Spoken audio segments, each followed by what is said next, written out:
Bonjour, je suis Saint Louis, fils de Blanche de Castille et Louis VIII, dit Louis le Lion.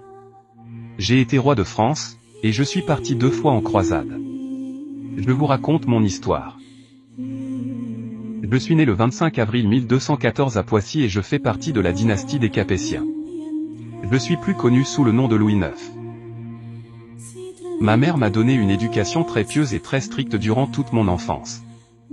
J'ai 12 ans lorsque je deviens roi. Mais ça sera ma mère qui exercera la régence du royaume, jusqu'à ma majorité.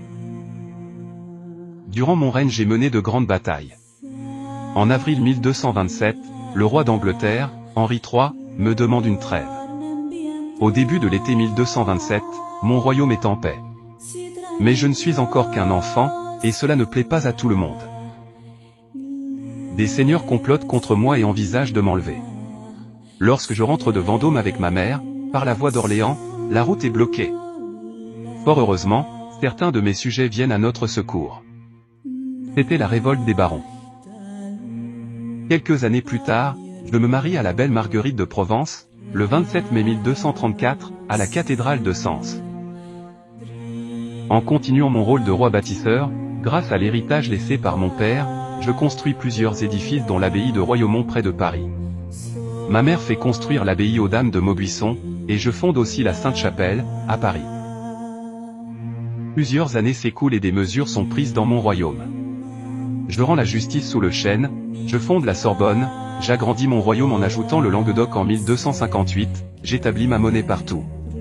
Je mets en place la possibilité de contester la justice royale, une décision prise par un seigneur local, c'est la naissance du Parlement de Paris. En 1244, je tombe gravement malade. Je prie Dieu de me guérir, et le miracle s'accomplit. Je retrouve même l'usage de la parole, ce qui était peine perdue. Je fais le vœu de partir en croisade. Tout mon entourage essaie de me convaincre de renoncer à ce vœu. Je pars donc pour la 7e croisade.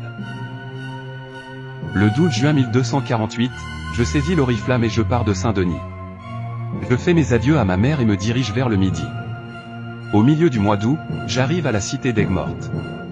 J'embarque avec mon épouse, mes frères, Robert d'Artois, Charles d'Anjou ainsi que sa femme. Ma flotte royale comprend 38 grands vaisseaux, et des centaines d'embarcations plus modestes. Le 5 juin 1249, je débarque et je prends d'assaut la ville de Damiette. Ensuite, les batailles continuent et je prends Mansoura. Contre toute attente, les musulmans sont très ingénieux, et détruisent 3 de mes chars. C'étaient des navires de guerre très importants. L'année suivante, je décide de battre en retrait. On est écrasé par les musulmans lors de la bataille de Farixure. Mon armée et moi sommes capturés. C'est mon épouse qui réussit à me libérer grâce à une rançon. Je commence alors un pèlerinage en Terre Sainte. Malheureusement, un tragique événement arrive dans ma famille. En avril 1254, je retourne en France pour le deuil de ma mère. Elle est décédée le 27 novembre 1252. Je reste quelque temps à Paris, en repensant à la croisade. Je la vis comme un échec. Cela m'affecte beaucoup. J'annonce alors au pape Clément IV que je souhaite repartir une seconde fois. Cette fois-ci, je prépare cette expédition avec précaution. À la mi-mars 1270, je repars de Saint-Denis, avec le bâton du pèlerin et l'oriflamme. Une fois arrivés à Aigues-Mortes et en attendant les navires, les Catalans nous attaquent. La bataille fait une centaine de morts. Le 1er juillet 1270, j'embarque sur ma nef la Montjoie, et on débarque enfin, près de Tunis. Je décide de prendre d'assaut la ville de Carthage pour y mettre mes hommes en sécurité, mais une épidémie de dysenterie ou de typhus frappe mon armée. Et c'est bientôt la fin. Je m'éteins le 25 août 1270 à Carthage, à l'âge de 56 ans, et c'est mon fils, Philippe III, qui prendra le relais. Je ne t'ai pas tout raconté, mais si tu veux plus d'infos, abonne-toi à la Vadrouille Insolite. Tu apprendras plein de choses sur l'histoire médiévale.